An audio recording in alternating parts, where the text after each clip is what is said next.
ايه رايكم يا حبايب قلبي في الجوله الجميله دي؟ بسم الله ما شاء الله. بصوا خرجنا بقى، قلنا ايه نخرج من البيت، وجو البيت بقى اللي هو الايه اللي فيه اكتئابه. نخرج ما بين بقى الولاد الصغيرين والكتاكيت الصغيرين، نشوف الدنيا فيها ايه. ايه رايكم؟ ده طبعا كل حبايب قلبي زي ما انتم عارفين في نادي الشمس. هتقولوا لي يا ماما عمان انت كل يوم هنا؟ والله ما باجي. ما باجيش بقى لما يبقى عندي حد يعني ايه ضيف وكده. يا ربي كان زمان اللعب دي الواحد ما عادش عنده قلب بقى خلاص. احنا نروح كده نقعد في بيتنا معززين مكرمين ونتفرج من بعيد. ده انا قلبي وجعني والله للولاد دول.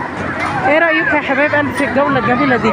انتهزت فرصه ان قفلوا الاصوات بتاع